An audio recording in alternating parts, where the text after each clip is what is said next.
அப்துல்லா இப்னு மஸ்ஊத் ரலியல்லாஹு அன்ஹு அவர்கள் அறிவிக்கிறார்கள், அன்னஹு நிச்சயமாக இன்தஹா இலல் ஜம்ரத்துல் குபுரா, நபிகள் நாயகம் ஸல்லல்லாஹு அலைஹி வஸல்லம் அவர்கள் பிறை 10 அன்று ஜம்ரத்துல் குபுரா என்று சொல்லக்கூடிய பெரிய ஷைத்தானுக்கு கல் எறிவதற்காக செல்வார்கள்.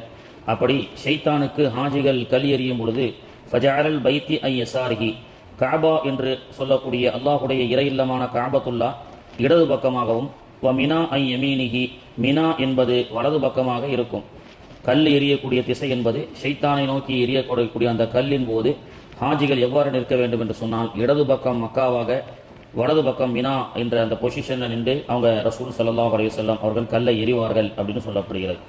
வரமா இருந்து பிஸப்ய ஹஸாத்தின் யுகப்பிரு மஅ குல்லி ஹஸாத்தின், நபிகள் நாயகம் அவர்கள் கல் எறியும் பொழுது அல்லாஹுவை தக்பீர் சொல்லுவார்கள். கல் எறியும் பொழுது பிஸ்மில்லாஹி அல்லாஹு அக்பர் என்று அல்லாஹுடைய தூதர் அவர்கள் தக்பீரை ஓதுவார்கள். இவ்வாறு ஹஜ்ஜிக்காக லப்பைக் என்று சொல்லப்படக்கூடிய அந்த லப்பைக் என்பது பிறை 10 கல் எறியும் வரை, வலது கையை கொண்டு நாம் கல்லை எறியும் பொழுது அந்த லப்பைக் என்ற அந்த வசனங்கள் முடியப்பட்டு தக்பீராக அது மாறிவிடுகிறது. அப்போ அதோட லப்பைக் அல்லாஹும்ம லப்பைக் என்ற தல்பியா என்பது அதோடு முடிக்கப்படுகிறது. அப்போ பிறை 10 அன்று ஸல்லல்லாஹு அலைஹி வஸல்லம் அவர்கள் என்னென்ன அமல் செய்கிறாங்க, முஸ்தலிஃபாலிருந்து வெளியே வந்து பெரிய ஜமராத் என்று சொல்லக்கூடிய ஜமரத்துல் அகபா பெரிய ஷைத்தானுக்கு கல்லை எறிகிறார்கள் 7 முறை கல்லை எறிந்துவிட்டு பிறகு குர்பானி கொடுக்கப்பட்டதற்கு பிறகு அவர்கள் தலைகளை என்ன செய்கிறாங்க, ஆண்கள் மொட்டையடிக்கிறார்கள், பெண்கள் சில முடிகளை என்ன செய்கிறாங்க, நுனி அளவு அந்த பெண்கள் முடிகளை கலந்து விட்டால் எஹ்ராமுடைய ஆடையிலிருந்து ரிலீஸ் ஆயிடுறாங்க. ரிலீஸ் ஆனதற்கு பிறகு வாய்ப்பு இருந்தால் அன்றே ஹரமுக்கு சென்று காபத்துல்லாவை தவாஃப் செய்ய வேண்டும், தவாஃபே ஜியாரா. பிறகு தவாஃப் செய்ததற்கு பிறகு உடனே வாய்ப்பு இருந்தாலோ அல்லது அதுக்கு மறுநாள் வாய்ப்பு இருந்தால் சஇ செய்யலாம். அதாவது தொங்கோட்டம், சஃபா மருவாவிலே தொங்கோட்டம் ஓடி முடிக்க வேண்டும். இது மாதிரி 10 பிறை வரைக்கும் நம்ம விஷயத்தை தெரிஞ்சுக்கிட்டோம். 8 அன்னைக்கு இப்ராஹிம் அலைஹிஸ்ஸலாம் அவர்கள் வாழ்ந்த வீடு என்று சொல்லக்கூடிய பகுதி மினாவுக்கு செல்கின்றோம். மினாவிலே லொஹர், அசர், மக்ரிப், இஷா, மறுநாள் 9 ஃபஜர் வரை மினாவிலே ஓய்வெடுத்துக் கொண்டு 2 ரக்காத்துகளாக முசாஃபிர்களாக தொழுகிறோம். பிறை 9 அன்று பகல் பொழுதிலே அரஃபாவுக்கு செல்கின்றோம். அன்று இரவு முஸ்தலிஃபாவிற்கு சென்று பிறை 10 அன்று முஸ்தலிஃபாவிலே ஃபஜர் தொழுது முடித்ததற்கு பிறகு நாம் என்ன செய்யறதா, பெரிய ஷைத்தானுக்கு கல் எறிய செல்கின்றோம். 7 கற்கள் எறிய வேண்டும். கல்லுன்னு சொன்னா பெரிய செங்கல் மாதிரி எடுத்து தூக்கி வீசக்கூடாது. அந்த கல் என்பது ஒரு கை அளவுக்கு உண்டான, ரொம்பவும் சின்னதாக இல்லாம ரொம்பவும் பெருசாக இல்லாம 2 கைகளுக்கு அடக்கமாக இருக்கப்படக்கூடிய ஒரு சிறு கற்கள் அங்கே நமக்கு கொடுப்பார்கள். எல்லாம் பிறக்கிக் கொள்ள வேண்டும். 7 கற்களை என்ன செய்யறோம், ஷைத்தானுக்கு கல் எறிந்து விட்டு பிறகு என்ன செய்கின்றோம், குர்பானி கொடுக்கப்பட்டதற்கு பிறகு கரைனத்தான் முடிகளை கரைந்து விடுகின்றோம். அன்று வாய்ப்பு இருந்தால் தவாஃப் செய்கின்றோம். இப்படியாக 10 நாட்கள் முடிந்து விடுகிறது. 11வது நாள் 12வது நாள் நமக்கு என்ன வேலை, மீண்டும் மினாவிலே நாம் தங்குவோம்.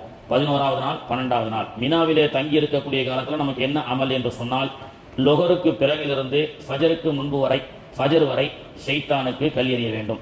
என்ன ஷைத்தானுக்கு கல் எறியணும், ஷைத்தான் ஜமரத்துல் குபுரா, ஜமரத்துல் உஸ்தா, ஜமரத்துல் சுகரா என்று சொல்லக்கூடிய பெரிய ஷைத்தான், நடு ஷைத்தான், சின்ன ஷைத்தான் 21 கற்களை நாம் புறக்கிக் கொண்டு ஒவ்வொரு நாளும் பிறை 11 அன்று லொஹர்ல இருந்து ஃபஜர் வரை நாம் அந்த நேரத்தை வக்துகளை கணக்கு பண்ணி, வயசானவங்க முடியாதவங்களா இருந்தால் அந்த நாளில் எப்படி வேணாலும் செஞ்சுக்கலாம், தப்பு கிடையாது. 7 கற்கள் பெரிய ஷைத்தானுக்கு, 7 கற்கள் நடு ஷைத்தானுக்கு, 7 கற்கள் சின்ன ஷைத்தானுக்கு கல்லை எறிய வேண்டும். இப்படியாக பிறை 11, பிறை 12 அசரோடு மினாவை விட்டு நாம் புறப்பட்டு விட்டால் அந்த மினாவினுடைய எல்லையை கடந்து விட வேண்டும். 12 அன்று மக்ரிப் சூரியன் மறையும் வரை அங்கே இருந்து விட்டால், மக்ரிப் ஆயிடுச்சு அப்படின்னு சொன்னா அங்கிருந்து வரக்கூடாது. 13வது நாளிலும் என்ன செய்யணும், மினாவிலே தங்கி முடிந்து விட வேண்டும். இப்போ இப்ராஹிம் அலைஹிஸ்ஸலாமுடைய எல்லா சுன்னத்துமே முடிஞ்சு போச்சு. என்ன, மகனை குர்பானி அறுப்பதற்காக அவர்கள் நின்று பேசிய முஸ்தலிஃபா, குர்பானி கொடுப்பதற்காக வரக்கூடிய வழியில ஷைத்தான் வழி கிடைக்கின்றான். இஸ்மாயில் அலைஹிஸ்ஸலாம் கல்லை தூக்கி போடுறாங்க. அந்த சிறுவருடைய சுன்னத்தை அல்லாஹ் ஃபாலோ பண்ண சொன்னான். இப்ராஹிம் அலைஹிஸ்ஸலாம் குர்பானி கொடுக்கும் பொழுது அல்லாஹ் ஆட்டை இறக்குறான், ஆட்டை குர்பானி கொடுக்குறோம். இப்போ இப்ராஹிம் அலைஹிஸ்ஸலாமுடைய சுன்னத்து ஃபாலோ ஆயிடுச்சு. அவங்க மகன் செய்த கல்லை தூக்கி போட்ட அந்த சுன்னத்தும் ஃபாலோ ஆயிடுச்சு. அவர் எந்த சைஸ்ல போட்டாரு அந்த சைஸ்ல தான் போடணும். அவர் எந்த திசையில எரிந்தாரு அந்த திசையில எரிஞ்சு அல்லாஹ் கல்லை தூக்கி எறிய சொல்றான்.